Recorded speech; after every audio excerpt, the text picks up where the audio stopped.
नमस्कार दोस्तों, मैं आपसे क्षमा चाहूँगा। मैं एक लंबे समय के बाद आपसे फिर से मिल रहा हूँ। इसके मेरे कुछ कारण थे जिसके चलते मैं नहीं आ सका।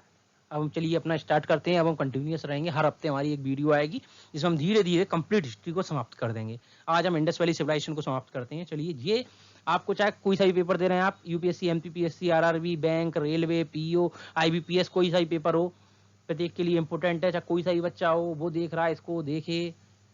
हम इस वीडियो में कंप्लीट एक ही वीडियो में पूरी Indus valley civilisation in detail बताई जाएगी आपको।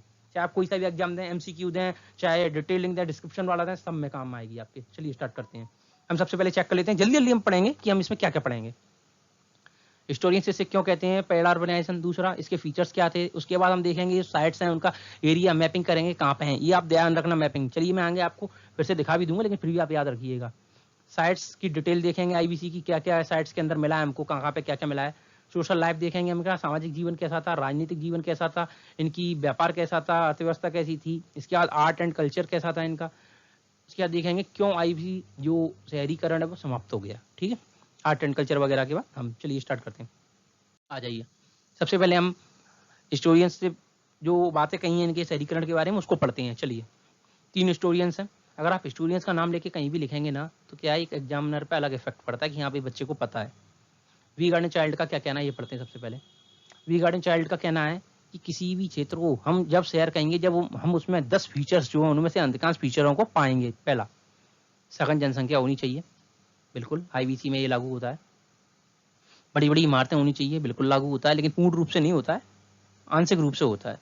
तो ग्रेट बात को देखें तो, और बड़े बड़े खाद्यान्न गृह को देखें तो लागू हो जाता है। स्क्रिप्ट बिल्कुल है, चाहे पढ़ी नहीं गई लेकिन है। व्यापार बिल्कुल होता था, साक्ष्य मिले हैं। एग्रीकल्चर सरप्लस बिल्कुल था आदि। तो इनने कहा, वी गार्डन चाइल्ड ने कि ये है, लेकिन कई इतिहासकारों ने बाद में इनकी बात को नकारा। उनने कहा ये कोई पैमाना नहीं हो सकता शहरीकरण का। उन्होंने कहा आप ऐसे कैसे पैमाना बता सकते हैं कि शहरीकरण हो गया।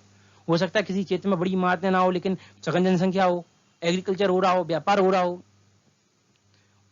ऐसा भी है। अब हम देखते हैं रॉबर्ट मैकएडम्स। इनने कहा कि आप शहरीकरण के लिए कोई पैमाना नहीं बना सकते। सामाजिक संरचना अपने आप में निर्धारित करती है कि वो शहर है या ग्रामीण क्षेत्र है। इन्होंने सोशल फैक्टर पर ज्यादा एम्फेसिस किया। और इन्होंने एक और चीज बताई सामाजिक संरचना को लेकर। इन्होंने कहा जो शहर थे और जो ग्रामीण क्षेत्र थे, ये दोनों इंडिपेंडेंट थे, स्वतंत्र थे एक दूसरे से। और वहीं दूसरी तरफ इन्होंने कहा एक दूसरे से जुड़े हुए थे। इसका इन्होंने कारण बताया कि जो शहरों का विकास है वो एग्रीकल्चर सरप्लस जो गांव में होता है उस पर ही डिपेंडेंट है, क्योंकि शहरों में खेती नहीं होती। गांव से जो एग्रीकल्चर खाद्यान्न आता है वही शहरों में उसकी खपत होती है और बिचता है वो शहरों में वाटर सिस्टम के द्वारा। इसीलिए उन्होंने कहा शहर का विकास गांवों पर निर्भर है। मगर वहीं दूसरी ओर इनने एक और चीज मानी। इनने कहा कि हो सकता है कि जो एग्रीकल्चर है गांव का वह स्व प्रेरित नहीं है, मतलब लोगों के मन में खुद नहीं आया कि मैं आज ज्यादा एग्रीकल्चर करूंगा, इस वाली जमीन पर भी करूंगा, अपनी खपत के अलावा और ज्यादा बनाऊंगा। कि ज्यादातर लोग क्या सोचते हैं, जितनी मेरी खपत है उतनी मैं उगा लेता हूँ, बहुत है। तो उन्होंने कहा ये ऐसा नहीं है, सेल्फ ड्रिवन है। लोगों ने खुद से ही नहीं सोचा कि मैं और लोगों के लिए उगाऊंगा, इसको बेचूंगा। ये हो सकता है कि इसको कोई कंट्रोल कर रहा हो, राजनीतिक या सामाजिक कोई हस्तक्षेप हो इसमें, ऐसा उन्होंने माना है। कि शहरों में, शहर के लिए इन्होंने सबसे पहले सोशल वेक्टर को उत्तरदायी माना, फिर उन्होंने बताया शहर के बारे में, शहर और विलेज के बारे में। दूसरा हम मानते हैं गिडन स्कोबर्ग। इनने तो डायरेक्ट कह दिया कि कोई कुलीन तंत्र था। कुलीन तंत्र मतलब राजा शासक। इनने कि कोई पॉलिटिकल कंट्रोल था, अदरवाइज कोई भी बिना पॉलिटिकल कंट्रोल के समाज में स्थायित्व नहीं आ सकता, ना ही व्यापार हो सकता है, ना ही अर्थव्यवस्था चल सकती है। इनने सीधा आर्ग्यू किया है, argued that political control was crucial in maintaining the social organization, सामाजिक संरचना of empires and providing the stability for the development of trade and commerce। मैंने क्या कहा था, इनने साफ साफ कह दिया कि बिना राजनीतिक हस्तक्षेप के समाज में स्थायित्व, व्यापार में स्थायित्व, अर्थव्यवस्था में स्थायित्व नहीं आ सकता। तीनों इतिहासकारों के अलग अलग आपने व्यू पॉइंट देखे। अब हम आगे चलते हैं, हम देखते हैं कि इनके जो क्षेत्र हैं, हड़प्पा, मोहनजोदड़ो, कालीबंगा, कोटदीजी कहाँ पर हैं। ठीक है, देखिए आप, हड़प्पा, ये कौन सा क्षेत्र है, हड़प्पा पंजाब। ये कौन सा क्षेत्र है, यहाँ पे कोटदीजी है, मोहनजोदड़ो है, चंगजोदड़ो है। ये पूरा क्षेत्र कौन सा है, पता होना चाहिए आपको, सिंध। यहाँ पे सिंध है, ये यहाँ पे अपना भारत का पंजाब, यहाँ पे पाकिस्तान का पंजाब, ये वाला हिस्सा। ये क्या है, ये बलूचिस्तान, यहाँ से आता है बलूचिस्तान पूरा, ये बलूचिस्तान प्रांत है इनका, पाकिस्तान का ये वाला, ये बलूचिस्तान प्रांत है। ये सिंध प्रांत है, ये पंजाब है, ठीक है। और ये हमारा भारत का ये वाला हिस्सा क्या हो गया, गुजरात।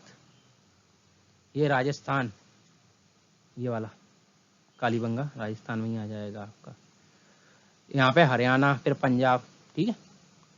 आप देख सकते हैं कहाँ पे कौन सी साइट है, अभी दिमाग में रख लीजिए एकदम अच्छे से। मैं एक बार इरेज कर देता हूँ इसको, फिर आपको अच्छे से ध्यान रहेगा। दिमाग में अच्छे से रख लीजिए 1 मिनट अच्छे तरीके से इन साइट्स को, कि बाद में आपको जब पढ़ेंगे तो याद रखना पड़ेगा, ठीक है। देखिए, वेट, हाँ, ओके। देखिए मोहनजोदड़ो कहाँ है, सिंध में। कोटदीजी कहाँ है, सिंध में। चंदुदड़ो कहाँ है, सिंध में। Very good. इसके बाद आ जाइए इधर, धोलावीरा कहाँ है, गुजरात में। लोथल कहाँ है, गुजरात में। रंगपुर गुजरात में। नागेश्वर गुजरात में। कालीबंगा मैंने अभी बताया राजस्थान। बनावली बताइए हरियाणा। राखीगढ़ी हरियाणा। हड़प्पा अभी बताया था, कौन सा प्रांत है पाकिस्तान का, पंजाब। Very good. सो अब आप लोग एक और चीज ध्यान दीजिए, क्योंकि एक बार पेपर्स में पूछ लिया जाता है कौन सी साइट कोस्टल नहीं है। सुक्ता Dor coastal site, Balakot coastal site, Nageshwar coastal site, Lothal coastal site, Rangpur coastal site. Okay, go to next slide. Okay, अब हम पढ़ेंगे क्या फीचर्स, आईबीसी की विशेषताएं क्या है। टाउन प्लानिंग आईबीसी की विशेषता है, जिसमें एक सिटाडेल, एक लोअर टाउन, मतलब ऊपरी क्षेत्र और निचला क्षेत्र। रोड ग्रिड्स में थी। ग्रिड्स क्या होती हैं, आई थिंक सब लोग जानते होंगे, नहीं जानते तो देख लीजिए। ऐसे करके एक मेन रोड हो गई, यहाँ से ऐसे करके ये ग्रिड्स निकल रही हैं। मेरे ख्याल से कंप्यूटर में सबने ग्रिड्स पढ़ा होगा, जो एमपीपीएससी की तैयारी करते हैं, या फिर ये ग्रिड्स, सॉरी ये आगे चली गई है।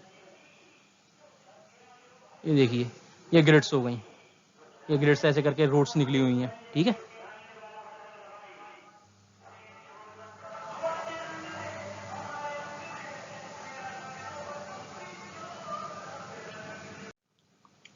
ये जो ग्रिड इंफ्रास्ट्रक्चर है आईबीसी में, एक और बात बहुत इंपॉर्टेंट है देखने के लिए, जो हाउसेस हैं यहाँ पे आईबीसी में, उनका जो गेट होता है वो साइड स्ट्रीट में खुलता है। जो ग्रिड जैसे मेन रोड हो गई आपकी, ये साइड रोड है।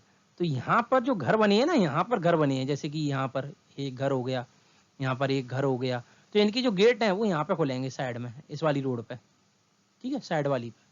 ये बहुत अच्छी फैसिलिटी है, जिससे क्या है, बिल्कुल बाधा नहीं आएगी मेन रोड पे, और हवा आती रहती है। क्यों, हर एक घर में एक ना एक विंडो है।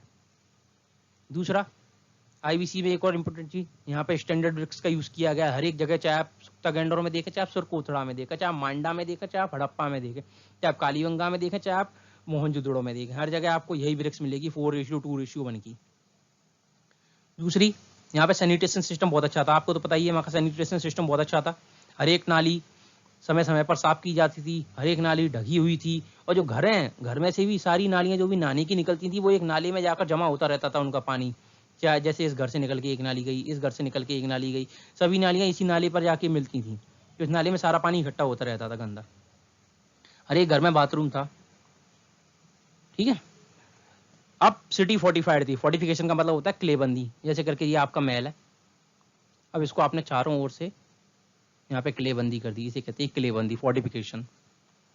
वाटर कंजर्वेशन, पानी का संरक्षण, बहुत ही अच्छी व्यवस्था थी। तो आपको पता भी होगा, भारत सरकार ने कहा था धोलावीरा की जो पानी बचाने की जो व्यवस्था थी बहुत ही शानदार थी, उसको हम आज के वर्तमान समय में अपना सकते हैं, क्योंकि आज के समय में पानी की कितनी ज़्यादा किल्लत हो रही है। कई बड़े बड़े जो क्या कहते हैं उनको, इंटरनेशनल लेवल पर बोलने वाले लोग हैं, इंटरनेशनल जो कॉन्फ्लिक्ट है उनके कंसर्न करने वाले लोग हैं, उन्होंने तो ये तक कहा है कि भारत और पाकिस्तान के बीच अगला जो युद्ध होगा वो केवल पानी को लेकर हो सकता है, क्योंकि इंडस वाटर ट्रीटी के चलते दोनों देश इस समय पानी को लेकर समस्या उत्पन्न हो रही है दोनों देशों के बीच, इसलिए युद्ध होगा तो पानी के लिए होगा, कि पानी एक बहुत इंपॉर्टेंट रिसोर्स बनता जा रहा है। इसलिए वाटर कंजर्वेशन फैसिलिटी, पानी का संरक्षण, आपको पता होगा धोलावीरा में बहुत अच्छा होता था, कई सारे कुएं मिले हैं, कई सारे गड्ढे मिले, यहाँ पे बरसात का पानी स्टोर किया जाता था। उसके बाद हम आगे बढ़ते हैं, अब आप लोगों को एक बात पता होगा, ऑप्शन में एक बार आया था एसएससी के पेपर में, आईबीपीएस के पेपर में आया था, बताइए निम्न में से किसको ब्रॉन्ज सिविलाइजेशन कहते हैं? इसका उत्तर होगा आईबीसी, इंडस वैली सिविलाइजेशन को हम ब्रॉन्ज सिविलाइजेशन कहते हैं, क्योंकि इनमें ब्रॉन्ज का यूज होता था। ताम्र पाषाण काल में कांसे का यूज नहीं हुआ है, ब्रॉन्ज का यूज नहीं हुआ है, इस चीज को याद रखना। इंडस वैली सिविलाइजेशन में कांसे का यूज हुआ है, ब्रॉन्ज का, ठीक है। इंडस वैली सिविलाइजेशन में ब्लैक पेंटेड एवं प्लेन, ये दो प्रकार की पोटरी यूज होती थी। हम आगे देखेंगे इन पोटरी का चित्र। चलिए हम अब पर्टिकुलर साइट्स पे चलते हैं, जो एक एक साइट्स के बारे में पढ़ते हैं। ओके, आपको चार चीजें याद रखनी है हर एक साइट के बारे में। हर एक साइट के बारे में केवल चार साइट है, उनके बारे में तीन चीजें याद रखनी है, और सभी साइट से उनके बारे में दो चीजें। सबसे पहले हड़प्पा। पहली चीज, उत्खनन करता कौन है इसकी, किसने इसकी खुदाई की थी? राय बहादुर दयाराम साहनी, ठीक है। एरिया देखिए, एरिया पंजाब, पाकिस्तान वाला पंजाब, नदी रावी नदी के किनारे। दो चीजें हो गई, एरिया हो गया। अब इसके बाद आ जाइए फंडिंग्स। क्या क्या मिला यहाँ से? सबसे इंपोर्टेंट जो याद करने के लिए, सिटाडेल, लोअर टाउन, जो तो सबको पता है, आप लोगों को भी पता है, वो पूछा नहीं जाएगा ज्यादा। फोर्टिफिकेशन, किलेबंदी, ये भी पता होना चाहिए। अब सबसे इंपोर्टेंट जो चीज पता होनी चाहिए वो ये है कि लाइम स्टोन की डांसिंग गर्ल मिली है, चूने के पत्थर से बनी हुई नृत्य की, ठीक है। और ग्रेट ग्रेनरी, मतलब भंडार गृह, जहाँ पे खाद्यान्न को भरा जाता था, ठीक है। उसके साथ साथ कई सारे हमको टेराकोटा के खिलौने मिले हैं। कई इतिहासकारों का तो शुरुआत में ये कहना था यहाँ पे केवल बच्चे रहते थे, क्योंकि इतने सारे खिलौने मिले थे उनको, इसलिए। और कई सारी कब्रगाह जहाँ पे लोगों को दफनाया गया है, ठीक है। ये चीजें आपको याद रखनी है। एरिया, उत्खननकर्ता कौन है, क्या क्या मिला है। मोहनजोदड़ो में भी उत्खननकर्ता कौन है? रखलदास बैनर्जी। एरिया कौन सा है? सिंध, पाकिस्तान। कौन सी नदी के किनारे है जी? इंदस नदी के किनारे। मैंने अभी आपको पीछे ही बताया था कौन सा एरिया पाकिस्तान में सिंध का था, जिसमें आपकी कोटदीजी आ रही थी, चनूदड़ो आ रही थी, मोहनजोदड़ो आ रही थी, ठीक है। हड़प्पा मैंने बताया कौन सा, पंजाब वाला एरिया। क्या क्या मिला यहाँ से? सबसे इंपोर्टेंट चीजें मिलेंगी जो आपसे कभी भी पूछी जाएंगी ना पेपर में, यही पूछी जाएंगी। एक तो ग्रेट ग्रेनरी पूछी जा सकती है आपको, खाद्यान्न गृह, यहाँ पे खाद्यान्न बढ़ा जाता था। दूसरा ग्रेट बाथ, बड़ा सा स्नान गृह, स्नान गृह। पशुपतिनाथ की सील, ये आपको पता होगा सभी को, पशुपतिनाथ की सील। एक दाढ़ी वाला आदमी जिसको कई बार प्रीस्ट भी कहा जाता है, पंडित पुजारी, वो मिला है हमको यहाँ से। ब्रॉन्ज डांसिंग गर्ल, ठीक है। एक हमको टेराकोटा की फीमेल की मूर्ति मिली है, जिसको इतिहासकारों का कहना है मदर गॉडेस है। इसका कारण ये है क्योंकि जो फीमेल की जो मूर्ति है, उसकी जो पेट में नाभि है, उस नाभि से एक पौधा निकल रहा है। इसलिए कई इतिहासकारों का कहना है कि जो उर्वरता की देवी मानी गई है, फर्टिलिटी की देवी, गॉडेस ऑफ फर्टिलिटी कहा गया है, क्योंकि इसके पेट से जो पौधा है जन्मा हुआ दिखाया गया है, तो कहा गया है कि उर्वरता की देवी होगी, जिस पर लोग आके मन्नत मांगते होंगे अपने बच्चों के लिए। ऐसा इतिहासकारों का कहना है। हो सकता है कोई एक खिलौना भी हो। अभी इतिहासकार इस पर एक मत नहीं हुए हैं कि इसमें कोई धार्मिक अनुष्ठान होते थे या नहीं होते थे, धर्म को लोग मानते थे या नहीं मानते थे। इसको लेकर अभी तक कभी एक भी सभी इतिहासकार मिलकर कह नहीं सके कि हाँ हम ये पूर्ण रूप से कह सकते हैं। ये बात को संशय है सभी के बीच में, लेकिन आपको पेपरों में लिखना है कि इतिहासकारों के बीच संशय है, परंतु हमको कई ऐसे साक्ष्य मिले हैं जिसमें हमको देखने को मिलता है कि हड़प्पा में भी धार्मिक अनुष्ठान किए जाते होंगे, ठीक है। अब हम देखते हैं कालीबंगन को। कालीबंगन एरिया क्या है? हनुमानगढ़। हनुमानगढ़ डिस्ट्रिक्ट कहाँ पे है? राजस्थान में। नदी कौन सी है भाई? घग्गर नदी है। यहाँ पे उत्खनन करता याद नहीं करने कोई जरूर नहीं है। फाइंडिंग्स क्या क्या हुई है? सबसे इंपोर्टेंट फाइंडिंग्स क्या हुई है? यहाँ पे हमको फोर्टिफिकेशन तो मिला है, किलेबंदी मिली, लेकिन वेस्टर्न टाइप किलेबंदी है, वेस्टर्न टाइप किलेबंदी। अभी आपको आगे एक चित्र है, उसमें सब बताऊंगा कैसे कैसे वेस्टर्न टाइप किलेबंदी है। याद रखो वेस्टर्न टाइप किलेबंदी कहाँ मिली है, उसमें भी बता दूंगा। प्लग्ड फील्ड, मतलब जुते हुए खेत मिले हैं हमको यहाँ पे। एक हमको शिवालिंगम जैसी एक वस्तु मिली है, जिसमें इतिहासकारों का कहना है हो सकता है शिव जी हो। आज हम शिव जी का एक स्वरूप देखते हैं शिवलिंग जैसा, वैसा ही शिवलिंगम जैसा इनका स्वरूप है। उन्होंने कहा ऐसा हो सकता है, इतिहासकारों का मानना है। एक स्ट्रक्चर मिला है, उनको लग रहा है ऐसा ही है। दूसरा हमको फायर एल्टर, अग्निकुंड, तो इतिहासकारों का कहना है इसमें अग्निकुंड मिला है, मतलब हवन वगैरह होम जैसी चीजें होती होंगी। अब यहाँ पे जो इंपोर्टेंट चीज मिली है वो बेंगल मेकिंग फैक्ट्री। यहाँ पे बेंगल जो कड़े वगैरह होते हैं उसको बनाने की सेंटर था ये।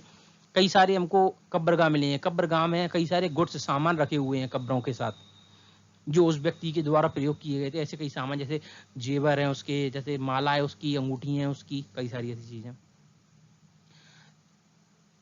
अब यहाँ पे एकमात्र कालीबंगन ऐसी साइट है जहाँ पे कोई भी मदर गॉडेस का चित्र नहीं। तो हमको हड़प्पा की जितनी भी साइट है, हड़प्पा, मोहनजोदड़ो और चंदूदड़ो, कोटदीजी और बनावली और राखीगढ़ी, हर एक जगह पे एक महिला की मूर्ति मिली है हमको, जो कि सेम है सब जगह पे। कई जगह पे कुछ अंतर आ गया, लेकिन एकमात्र कालीबंगा ऐसी साइट है जहाँ पे हमको वो मूर्ति नहीं मिली मदर गॉडेस की। ठीक है। और कालीबंगा के बारे में एक और महत्वपूर्ण चीज याद रख लीजिए, अगर आपसे पूछा गया एमसीक्यू में, बताइए हड़प्पा की कौन सी साइट है जहाँ पे हमको देखने को मिलता है कि वहां पे अर्थक्वेक आया था, तो ये एविडेंस जो हमको अर्थक्वेक के वो कालीबंगा से मिलते हैं। हमको ध्यान रखिएगा, कालीबंगा से हमको अर्थक्वेक के एविडेंस मिलते हैं। ठीक है। चलिए अब आ जाइए नीचे चंदूदड़ो। अब चंदूदड़ो से आप मालूम है सिंध पाकिस्तान बता ही चुका हूँ पहले। कौन सी नदी? इंदस नदी। चंदूदड़ो में आपसे एक चीज पूछी जा सकती है, कौन सा ऐसा क्षेत्र है जहाँ पे केवल हमको एक ही टीला मिला है, ना तो सिटाडल मिला है, केवल एक ही टीला है? तो चंदूदड़ो। यहाँ पे हमको सिटाडल, ऊपरी टीला नहीं मिला है।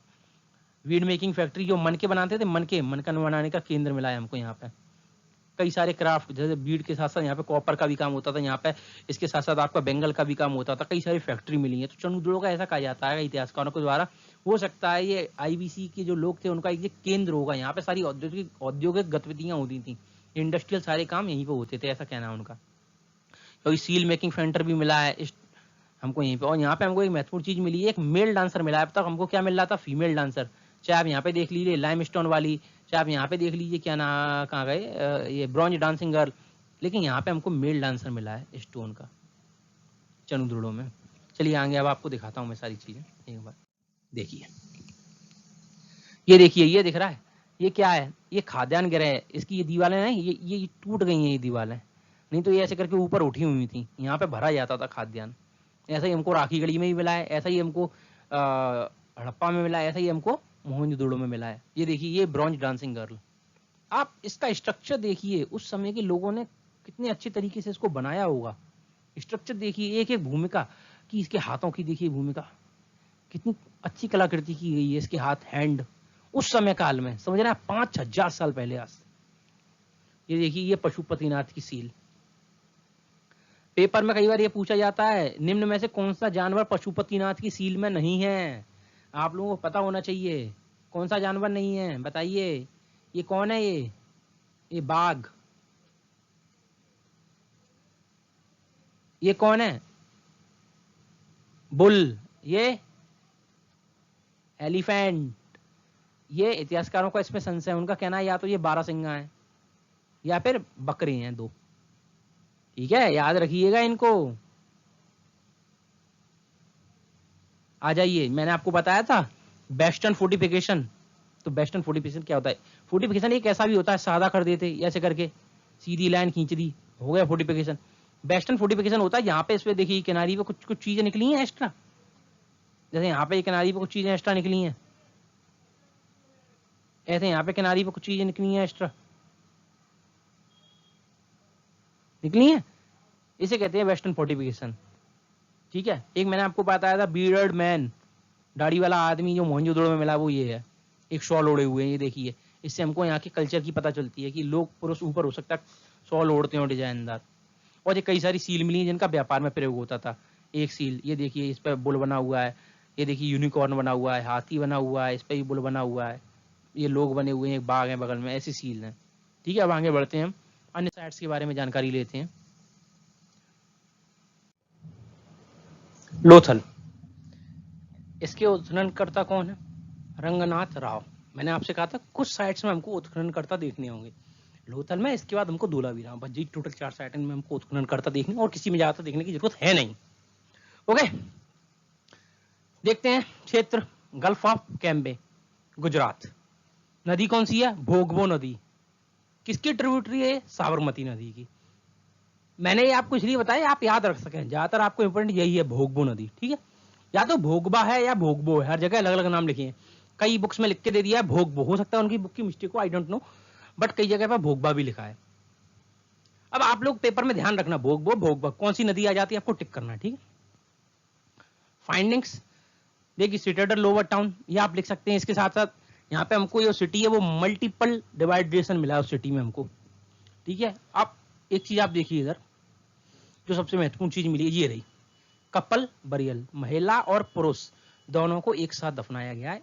ये हमको मिला है यहाँ पर, आपसे पूछा जा सकता है। दूसरा सबसे इंपॉर्टेंट थिंग जो यूपीएससी में एक बार आ भी चुका है, टेराकोटा हॉर्स फिगर, ये हमको लोथल से मिला है, ठीक है। इसके साथ साथ आर्टिफिशियल डॉकयार्ड, ये पूछा जाएगा आपसे कहाँ से मिला है।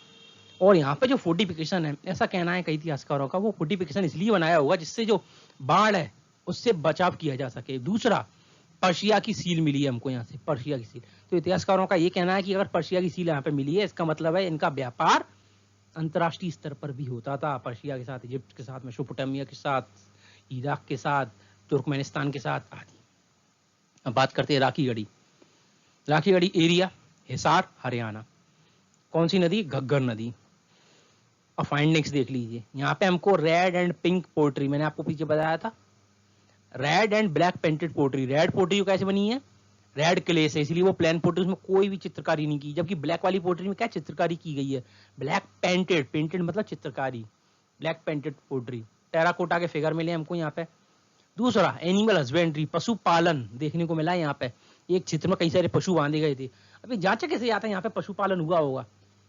नाइट्रोजन का लेवल वहां पे चेक किया जाता है कि नाइट्रोजन का लेवल कितना है, ठीक है, उससे पता चल जाता है कि एनिमल हस्बेंड्री हुई है या नहीं। यहाँ पे वीड मेकिंग सेंटर, मन के बनाने की कार्यशाला मिली है। बड़ा खाद्यान्न गृह मिला है। जबकि इतिहासकारों ने तो ये कह दिया है कि हो सकता है राखी गढ़ी की जो साइट है उसमें इतना बड़ा खाद्यान्न गृह मिला है कि यह साइट मोहनजोदड़ो और हड़प्पा से भी बड़ी लगती है, उनसे भी बड़ी साइट है ये। ऐसा कहा जाता है biggest site of IBC is known as Rakhigarhi. 39 skeleton मिले हैं हमको यहाँ पे, ठीक है। अब बात करते हैं Dholavira, UNESCO world heritage site Dholavira. इसके उत्खननकर्ता कौन है? जगतपति जोशी। जगतपति जोशी। कहाँ पे है ये? कच्छ, गुजरात। अब इसके बारे में इंपोर्टेंट चीज, सबसे पहली, यह सिटी 3 भागों में बटी हुई थी। कौन कौन सा? Citadel, middle town, lower town, okay. दूसरा सबसे इंपोर्टेंट, अब मैं आपको बताऊं दूसरी इंपोर्टेंट चीज, यहां पर सबसे लंबा इंस्क्रिप्शन मिला है। एक मिनट, रबड़ यूज कर लूं, आपको सही से नहीं दिखे। सबसे लंबा इंस्क्रिप्शन मिला है हमको यहां पर, 10 पिक्टोग्राफ्स इन 1 सिंगल सेंटेंस। एक ही सेंटेंस के अंदर 10 पिक्टोग्राफ्स का यूज हुआ है अलग अलग। यहाँ पे हमको सबसे लंबा उनकी लिपि मिली है देखने को, सबसे लंबी लिपि। अब दुर्भाग्य कहो या कुछ भी कहो, हम अभी तक उनकी लिपि को पढ़ नहीं सके हैं। ये आपके लिए काफी अच्छी बात भी है, अगर लिपि पढ़ गई आपका सिलेबस बढ़ जाएगा। इसलिए बढ़िया है अभी नहीं पढ़ी गई है, नहीं पढ़ी गई तब तक सिलेबस कम है, पढ़ते रहिए जो भी है, अभी इतिहासकार खोज रहे हैं। दूसरा, वाटर कंजर्वेशन की बहुत अच्छी फैसिलिटी हमको यहाँ पे मिली है। पानी को मैंने आपको पहले ही बताया, खड्डे बनाए थे, कुएं बनाए थे, इसमें बाढ़ से और जो बरसात का पानी आता था वो आके इकट्ठा हो जाता था। दूसरा, लाइम स्टोन के हमको यहाँ पे पिलर मिले हैं, उनके बेस मिले हैं, बेस नीचे बेस धरा वो रह जाता है, वो मिला। इससे पता चल रहा है कि यहाँ पे लाइम स्टोन के पिलर होंगे। Craft working centre, bead making centre, seal making centre, poultry making centre, ये सारी चीजें हमको यहाँ पे मिली हैं, ठीक है। अब ये इंपोर्टेंट साइट होंगी। अब कुछ साइट है जो नॉर्मली हैं, जो आपसे पूछी जा सकती हैं एरिया के साथ, मैच द कॉलम दे दिए हैं कि मिलाइए, तो आप ये देख लीजिए। बालाकोट एक कोस्टल साइट है, मकरान कोस्ट पाकिस्तान। आमरी सिंध में है, पाकिस्तान। कौन सी नदी? इंदस नदी के किनारे। कोटदीजी सिंध पाकिस्तान में, आपको बता चुका हूं ऑलरेडी। कहां पे? इंदस नदी के फ्लड चैनल्स पे। बनावली इंपोर्टेंट साइट है, फतेहाबाद डिस्ट्रिक्ट हरियाणा, सरस्वती नदी के किनारे, जो अब भूमिगत हो चुकी है। फाइंडिंग्स क्या हुई है यहाँ से? टेराकोटा का हल मिला है, प्लग, ये देखिए ये वाला, ये है, ये हमको वहां से मिला है बनावली से। भीड़ना कहां पे है? फतेहाबाद डिस्ट्रिक्ट हरियाणा। पादरी कहां से मिली हमको? सौराष्ट्र रीजन गुजरात। बालू फतेहाबाद डिस्ट्रिक्ट हरियाणा। दाइमाबाद अहमदनगर डिस्ट्रिक्ट महाराष्ट्र। कौन सी नदी के किनारे? परवारा नदी। देसलपुर कच्छ गुजरात। कुंतसी राजकोट गुजरात। मांडा जम्मू कश्मीर, चेनाब नदी के किनारे। अब आ जाइए अल्लादीनो, एक इंपोर्टेंट साइट जो कभी पूछी जा सकती है। कराची से 40 किलोमीटर दूर मिली है। फाइंडिंग इसमें सबसे महत्वपूर्ण है, हिस्टोरियंस का कहना है यहाँ पे जो कुएं हैं उनके द्वारा सिंचाई का कार्य किया जाता था, क्योंकि कुएं के द्वारा जो पानी था कुएं का, वो नालियों के द्वारा खेतों में लाया जाता था, जिसके द्वारा सिंचाई की जाती थी। सोचिए कितनी एंटीक मेथड उस समय पे यूज की जा रही है 5 साल पहले खेती को बढ़ावा देने के लिए, देख रहे हैं।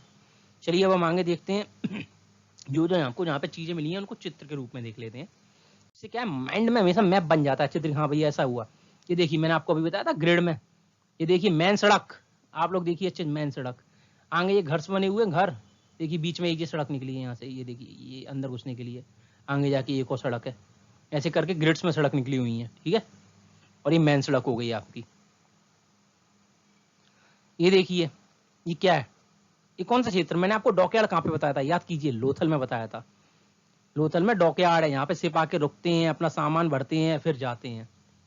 ये देखिए ये है डॉकयार्ड, ये हिस्सा जो दिख रहा है, एक मिनट रुकिए मैं मार्कर चेंज कर लेता हूँ, हाँ वे ओके, ये है डॉकयार्ड। ये यहाँ से समुद्र से ये पानी को थोड़ा इधर अंदर लाया गया, अंदर लाया गया, ये समुद्र है, यहाँ से पानी को अंदर लाया गया, पानी को अंदर ला के फिर यहाँ पे लाया गया, यहाँ पे इसको रोक दिया गया, यहाँ क्योंकि समुद्र अपने सीधे बह रहा है, तो यहाँ से पानी के लिए थोड़ा एक चैनल बनाया, जो चैनल बनाया, चैनल से पानी कहाँ डाइवर्ट हुआ, इस साइड पे, इस साइड से फिर यहाँ पे एक चैनल बनाया, चैनल यहाँ डाइवर्ट हुआ पानी, फिर यहाँ से यहाँ आ गया, यहाँ पे डॉकयार्ड है, शिप्स रुकते हैं यहाँ पे। ये हो गया लोथल सिटी, ये आपकी लोथल सिटी हो गई, ओके।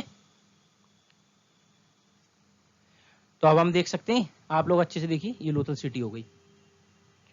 एंड ये किसका फिगर है, घोड़े का फिगर, जो आपको बताया था कि मिला है हमको लोथल में घोड़े का फिगर, वो है ये टेराकोटा का। दूसरा जो हमने मोहनजोदड़ो में बताया था आपको, ग्रेट बाथ, ये है बात जो मैं कर रहा हूँ बाउंड्री, ये है बात, यहाँ पे पानी भरा जाता था, यहाँ पे ऊपर नीचे जाने की व्यवस्था, ये जो सीढ़ियाँ लगी हैं, यहाँ से सीढ़ियाँ लगी हैं, ठीक है।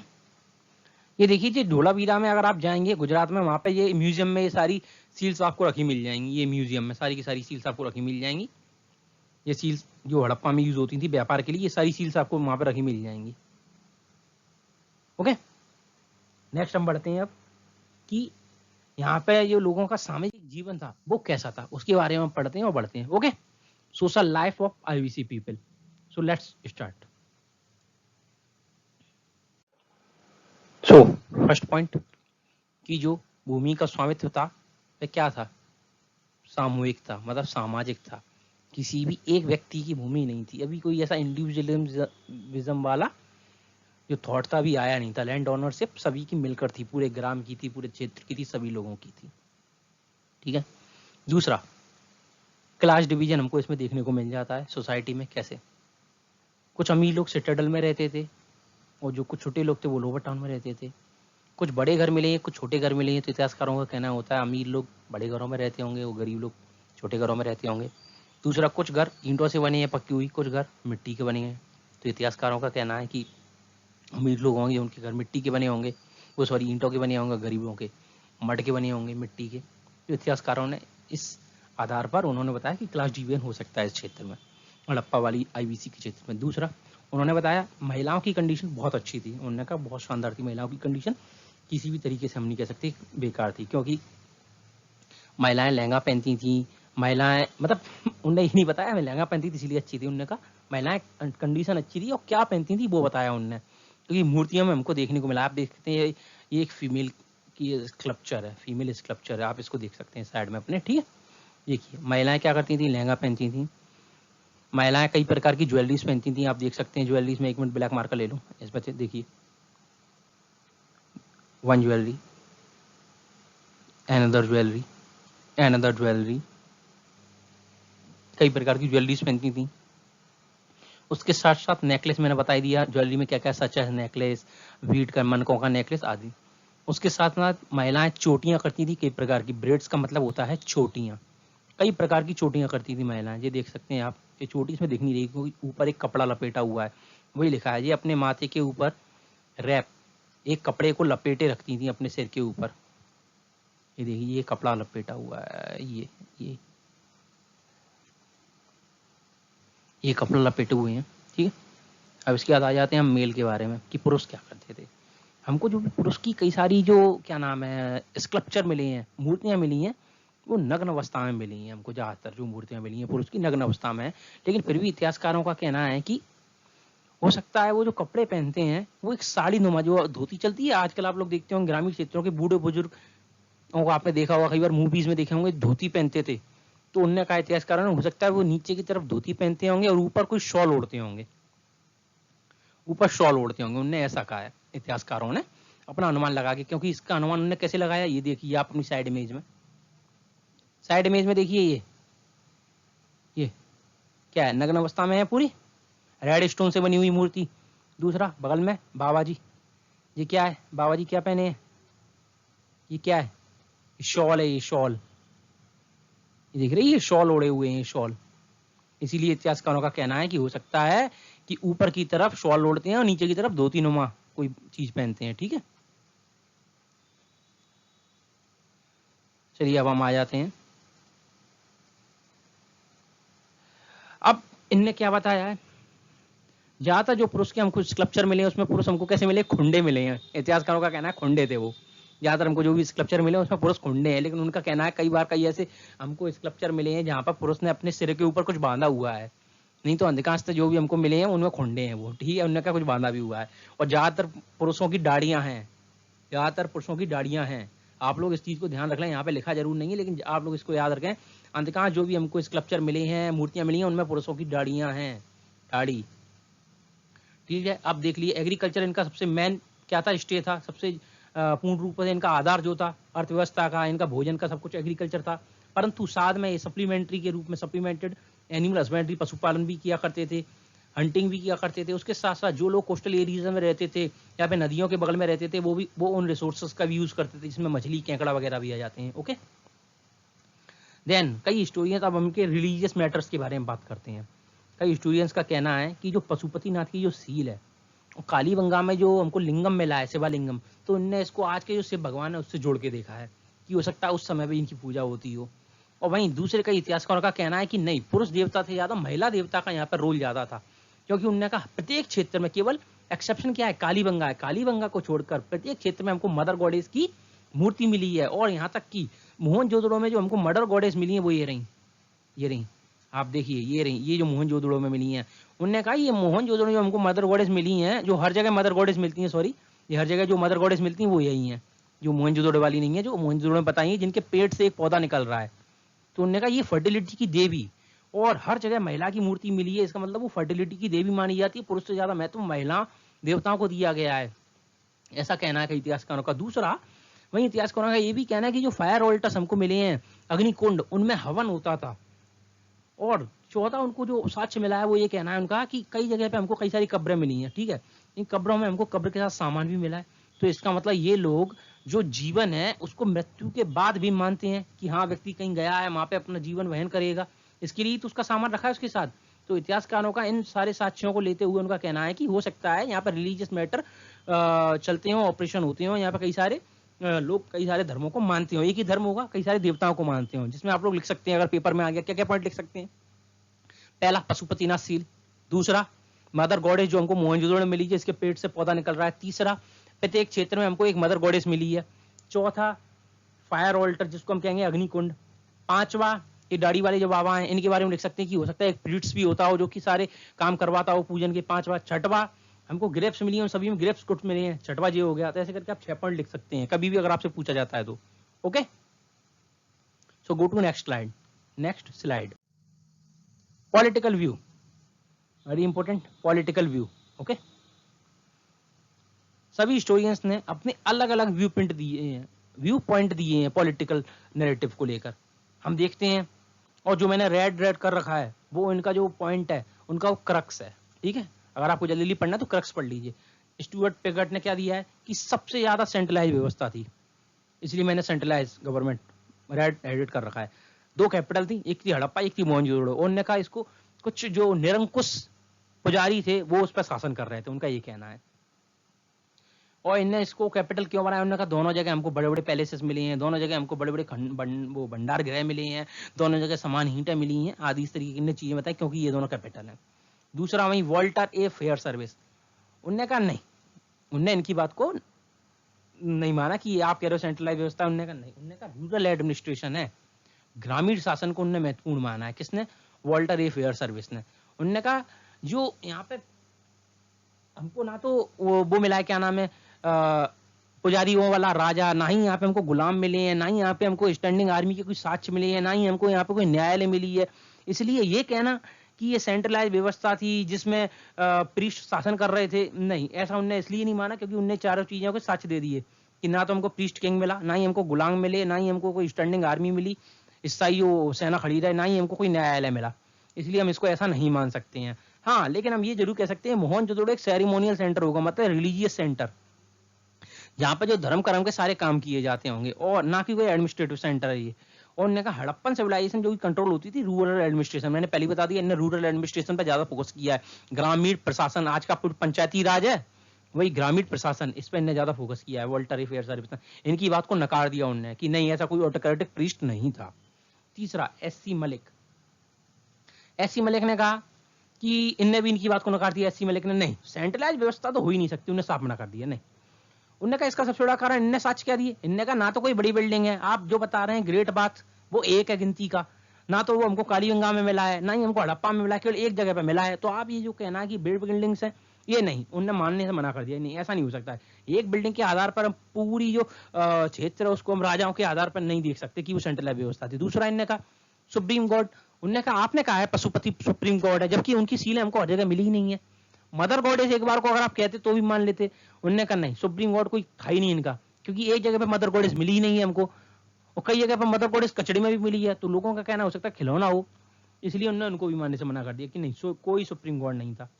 तीसरा, इनने कहा कि इसके अलावा कई अन्य चीजें भी होती हैं। एक शहर के लिए उन्होंने कहा सेना नहीं है, जो उन्होंने ऊपर बात कही थी, सेना और स्लेव बलिंग, स्लेव नहीं करने, सेना नहीं है, सुप्रीम कोर्ट नहीं है, बिग बिल्डिंग नहीं है, इसलिए सेंट्रलाइज व्यवस्था हो नहीं सकती। इनने कहा किनशिप बेस्ड सोसाइटी जरूर हो सकती। किनशिप का मतलब होता है नातेदारी का शासन, मतलब मैं तुम्हारी मान रहा हूं, तुम भी मेरी मानो, हम दोनों मिलजुल के काम करेंगे, ऐसी इनने कहा नातेदारी वाली व्यवस्था हो सकती है। इनने कहा रूरल एडमिनिस्ट्रेशन हो सकता है या फिर नातेदारी व्यवस्था, इन्होंने नातेदारी व्यवस्था पर ज्यादा फोकस किया है। किनशिप सोसाइटी, उदाहरण के लिए नातेदारी व्यवस्था क्या होती है, हरियाणा की खाप पंचायत सुनी है, नातेदारी सरकारी नहीं है, लीगल नहीं है, वो नातेदारी पे चल रहा है काम, तो नातेदारी व्यवस्था। तीसरा आया, चौथा आया हम जिम सैफर। सैफर ने क्या कहा, सैफर ने तो डायरेक्ट उन पे सवाल उठा दिया कि इनने जो कहा था ना सेंट्रलाइज व्यवस्था है, इसके चलते यहाँ पे दोनों जगह पहले से दोनों जगह ग्रीनरी है। सैफर ने तो साफ साफ कह दिया आप जो कह रहे हैं पूर्ण रूप से गलत है। यहाँ पे कालीबंगा या आप हड़प्पा और मोहनजोदड़ो की बात कर रहे हैं, उन्होंने कहा मैं मोहनजोदड़ो हड़प्पा के साथ साथ कालीबंगा, लोथल, धोलावीरा, यहाँ तक की सारी जितनी भी साइट हैं सभी को मिला लूंगा, सब में समानता है। इसका कारण ये नहीं है कि ये सभी कैपिटल थी, इसका कारण है इनका इंटरनल ट्रेड। उन्होंने कहा इन सभी के बीच ट्रेड होता था, इस कारण से इनमें समानताएं हैं, ना कि कोई सेंट्रलाइज व्यवस्था इनमें समानताएं दे रही थी, ना ही ये दोनों कैपिटल थी जिसके चलते इनमें समानताएं थी। पूरी हड़प्पा में समानताएं हैं, इसका कारण ये नहीं है कि ये सेंट्रलाइज है, जबकि इसका कारण है इंटरनेट रेड। उन्होंने कहा ईंटें देख लीजिए 4:2 की हैं, पोल्ट्री देख लीजिए, मदर गॉडेस देख लीजिए, उन्होंने कहा इसलिए समानताएं हैं, रोड्स देख लीजिए, वाटर कंजर्वेशन देख लीजिए। इस आधार पर इन्होंने कहा कि इंटरनल ट्रेड को इन्होंने ज्यादा फोकस किया। लेकिन इन्होंने बाद में ये भी माना कि ऐसा मैं कह सकता हूं, मैं इसको डिनाई नहीं कर सकता हूं कि ये सारी व्यवस्था लोगों की नातेदारी पे, ग्रामीण प्रशासन पे चल रही होगी। मैं इस बात को जरूर मानता हूं कि हो सकता है कि सिटाडल में कोई राजनीति भी महत्वपूर्ण भूमिका निभा रही हो, इसमें जो प्रशासन कर रही हो, इन्हें ऐसा भी माना है। लेकिन उन्होंने कहा समानताओं को मैं मानूं कि सेंट्रलाइज नहीं, समानताओं का कारण उन्होंने बताया कि अलग अलग सभी जगह पे इंटरनल ट्रेड था। ओके, इकोनॉमी एंड ट्रेड, अर्थव्यवस्था एवं व्यापार। ठीक है, अर्थव्यवस्था में अगर हम देखें तो बार्टर सिस्टम के द्वारा व्यापार किया जाता था, वस्तु विनिमय, लोगों को जिस चीज की जरूरत है, यदि दो लोग हैं इनमें से एक को गेहूं की जरूरत है, दूसरे को चावल की, तो जिसके पास चावल है उसके पास गेहूं नहीं है तो उसको गेहूं की जरूरत, दूसरे व्यक्ति उसको गेहूं देगा, वो उसको चावल देगा। इसको कहते हैं वस्तु विनिमय। ऐसा व्यापार चलता था क्योंकि सिक्के या नोट वगैरह जो आज हैं वो नहीं थे। ठीक है, इस तरीके से व्यापार चलता था। दूसरा, अब हम पढ़ते हैं क्या लिखा है कि इंडस वैली सिविलाइजेशन के लोग राष्ट्रीय एवं अंतर्राष्ट्रीय दोनों स्तर पर व्यापार करते थे। अंतर्राष्ट्रीय किसके साथ करते थे, Mesopotamia, Egypt, Oman, gulf of Persia, Afghanistan, Iran. क्या चीज एक्सपोर्ट करते थे, एक्सपोर्ट मतलब निर्यात, भारत से वहां पे क्या बेचते थे वो लोग, कपड़े, हाथी दांत के गुड्स, सामान, तांबे के सामान, टेराकोटा की वस्तुएं, कई अर्धबहुमूल्य स्टोन, मनके आदि। और वहां से क्या आयात करते थे, अपने यहाँ पे क्या मंगाते थे, खाद्यान्न, वोलन के रॉ मटेरियल मतलब कच्चा माल, सिल्वर, चांदी, टिन, गरम कपड़े, बर्तन आदि। अब पेपर में तो आपको प्रूफ लिखना पड़ेगा ना कि भाई इसका प्रूफ क्या है, इतिहासकारों ने क्या प्रूफ बताया कि आईबीसी की व्यापार था इन लोगों के साथ। तो आईबीसी की कई सारी वस्तुएं हैं जो हमको इन देशों में देखने को मिली हैं। तुर्कमेनिस्तान में क्या देखने को मिला है? हाथी दांत का पासा, मनके, चांदी की सील। ईरान में देखने को मिला है सील, कॉर्नेलियन बैड्स मतलब मनका, कॉर्नेलियन द्वारा बना हुआ। अफगानिस्तान में क्या मिला हमको? एक ट्रेडिंग पोस्ट मिली है, यहाँ पे जहाज वगैरह आके रुकते थे कुछ समय के लिए, आराम करते थे, सौरतू गई। गल्फ ऑफ पर्सिया में क्या देखने को मिला है हमको? गोल सील मिली है जिस पे हड़प्पा लिपि लिखी हुई है। ओमान में हमको क्या देखने को मिला है? मन के, हाथी दांत के सामान। मेसोपोटामिया में हमको क्या देखने को मिला है? मेसोपोटामिया में हमको एक डॉक्यूमेंट मिला है जो उल्लेख करता है मेसोपोटामिया और हड़प्पा के बीच के व्यापार का। ठीक है, अब बात करते हैं यातायात के साधन क्या थे। साधनों की बात करें, 2 व्हील कार्ट, ये रही, ये आपको दिखाई आ रही है, ये 2 पहियों पर चलने वाली व्हीकल। कई सारे जानवरों का प्रयोग किया जाता था, जैसे गधा, बैल, ऊंट।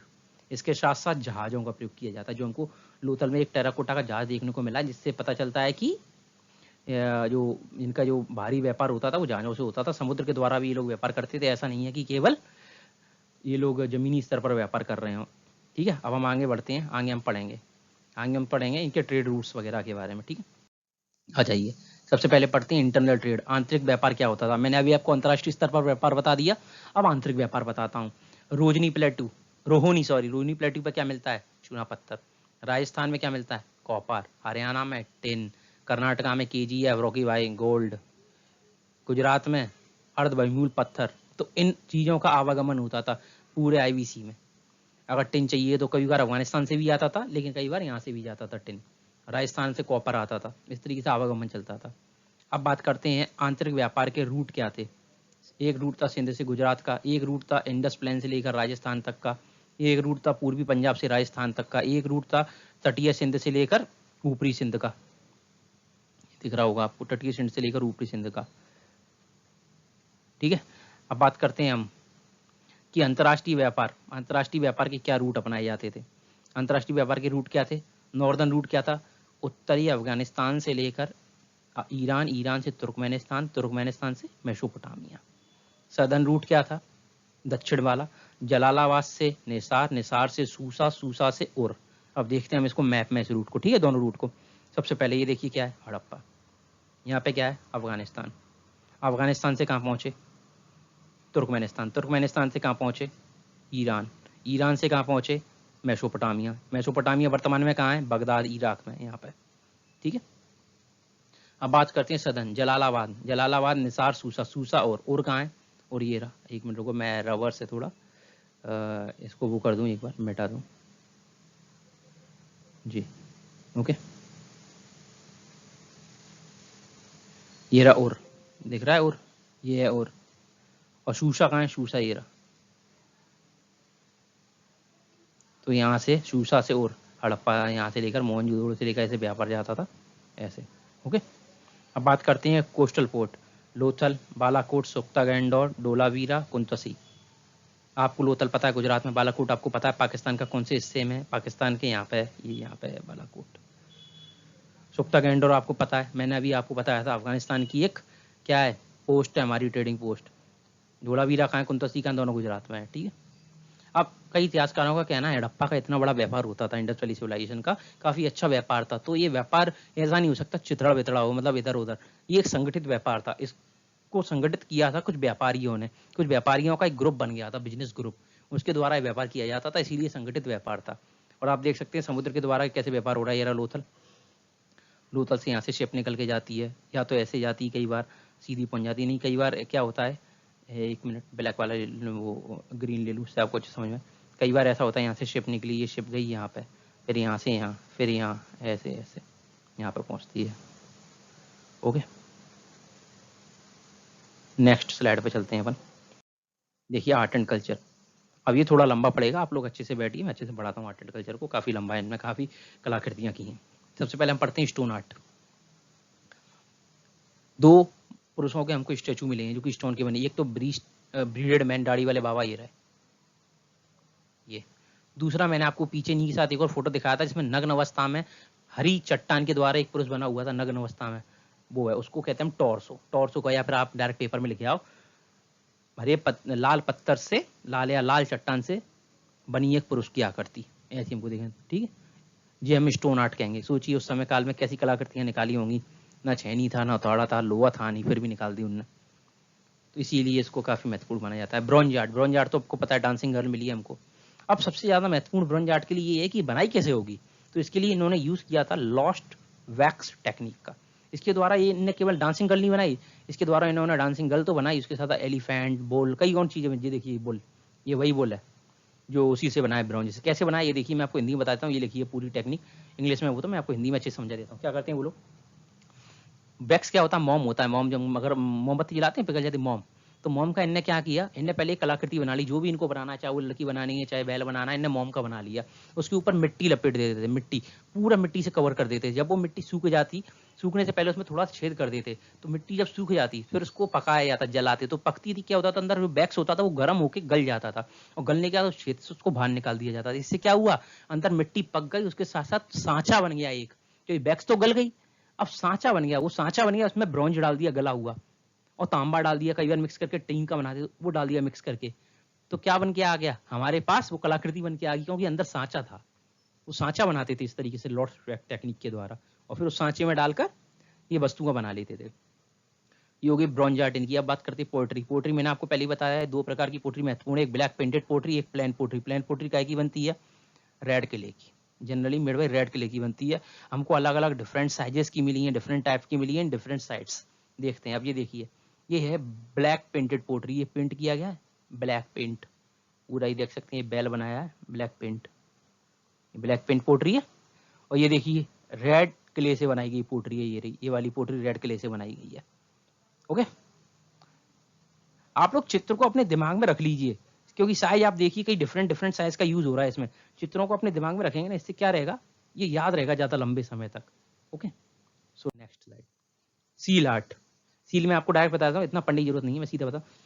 पूरे हड़प्पा में हजारों सील मिली हैं, हर एक चित्र से सील मिली है। सबसे ज्यादा सीलें हमको जिन पर लिपि लिखी हुई है वो हड़प्पा से मिली हैं, ठीक है। और इन सील का प्रयोग क्या होता था, ये पूछा जाए तो सील का प्रयोग होता था कमर्शियली। यदि एक स्थान से दूसरे स्थान पर कोई वस्तु जा रही है तो उस पर एक सील का ढप्पा लगाया जाता था, जिससे पता चल जाता कि ये वस्तु कहाँ से आई है। अंतर्राष्ट्रीय स्तर पर मैंने आपको बताया था, लोथल में हमको पर्सिया की सील मिली है। इसका मतलब है जब कोई भी वस्तु पर्सिया से निकली होगी तो उस पर सील का ढप्पा लगा होगा, हो सकता है उसके साथ सील भी वो लेके आया हो, जिससे दिखा सके कि ये वस्तु वहां से आई है, व्यापार हुआ है। तो आपको यहाँ पे पेमेंट करनी है कुछ और वस्तु देकर, इसलिए सील का व्यापार चलता था, पता चलता था ये सील कहाँ से आई है, कहाँ से व्यापार हो रहा है। और सबसे महत्वपूर्ण सील बताई गई है पशुपतिनाथ की सील। इसमें आपको कई बार पेपर में पूछ भी लिया जाता है, निम्न में से कौन सा जानवर पशुपतिनाथ की सील में नहीं था। अब आप देखिए कौन से जानवर थे। एलिफेंट था इसमें, टाइगर था, राइनो था, बफेलो था। इसमें दो जानवर अभी संशय में, या तो बारहसिंगा थे दो, या फिर बकरे थे दो। ये देखिए, ये कौन है, बुल, राइनो, बाघ, हाथी, यही लिखा है यहाँ पे, एलिफेंट, टाइगर, राइनो, बफेलो, ठीक है। और ये नीचे जो है ना, ये दो इनके बेंच के नीचे, इनको कहा जाता है या तो ये बारहसिंगा है या फिर ये बकरे हैं दो, ठीक है। और अब इधर आ जाइए, टेराकोटा आर्ट। टेराकोटा, टेराकोटा के या तो मेल के, फीमेल के, यहाँ तक कि जानवरों के कई सारे स्कल्पचर मिले हैं। उसके साथ साथ टेराकोटा के कई सारे टॉय भी मिले हमको, व्हील के टॉय, विशेल, सीटियां मिली हैं, बर्ड, एनिमल। ये देखिए म्यूजियम में रखे हैं, ये बैलगाड़ी, ये देखिए, ये कई सारे टॉय रखे हैं म्यूजियम में। और ये सबसे महत्वपूर्ण साक्ष्य जो हमको लोथल से मिला, ये रहा, ये शिप, टेराकोटा की शिप है। इससे ये पता चलता है कि ये अंतर्राष्ट्रीय व्यापार समुद्र के द्वारा भी करते थे, अगर शिप मिली है तो। समझ गए आप लोग, ये बहुत महत्वपूर्ण साक्ष्य है। आप लोग पेपर में लिखें तो लिख देना कि हमको शिप मिली है आईबीसी के लोथल से। इससे मालूम पड़ता है कि अंतर्राष्ट्रीय स्तर पर समुद्र के द्वारा भी व्यापार किया जाता था। Okay, go to next slide. Beads, sorry, beads and ornament, मतलब मनके। मनके क्या होता है, मोती होते हैं, उसी के उनको छपटा कर दिया, मनके हो गए। कई तरीके के मनके बना, और मनके को अगर किसी रस्सी में पिरो दिया तो वो माला बन गई, जिसको हम ऑर्नामेंट्स कहेंगे, नेकलेस वगैरह। तो इसमें यही लिखा है कि कई प्रकार के मनके थे जो कई साइज के होते थे, कई अलग अलग प्रकार की वस्तुओं से बनते थे। मनके क्या क्या की वस्तुओं से बन जाते थे, कि मैं आपको गिनती करा दूं, अच्छे से सुनिएगा। पेपर में अगर लिखने को आए तो आर्ट में क्या लिखना है, जो मनके बनाते थे, ये मनके कैसे बनाते थे, या तो कोई स्टोन, हाथी दांत, सोना, चांदी, या फिर semi precious stone, carnelian, terracotta, इन सब चीजों के मनके बनाते थे वो लोग।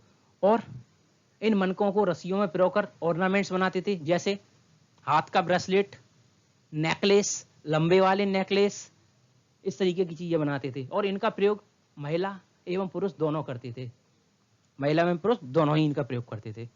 बस इतना ही लिखा है इसमें। और ये भी लिख देना आप कि जो मन के होते थे वो अलग अलग साइज के होते थे, अलग अलग प्रकार के होते थे, अलग अलग वस्तुओं के बने हुए होते थे। उसी प्रकार से जो ऑर्नामेंट्स हैं वो भी अलग अलग साइज के अलग अलग वस्तुओं के बने हुए होते थे। ओके, यही लिखा है इसमें पूरे में इंग्लिश में, जो मैंने आपको मुंह से बोल दिया। Okay, go to next slide. Decline, सबसे महत्वपूर्ण कि डिक्लाइन कैसे हुआ है एबीसी का, ये एक इंपॉर्टेंट बात है। डिक्लाइन हुआ, इसके लिए अलग अलग इतिहासकारों ने अपने अलग अलग तथ्य दिए हैं। मार्टिमर व्हीलर, इन्होंने कहा है कि आर्यन थ्योरी को सही माना है, मतलब इन्हीं ने आर्यन थ्योरी के रूप में कहा कि आर्यंस आए थे, उन्होंने अटैक किया, जिसके चलते ये शहर समाप्त हो गए।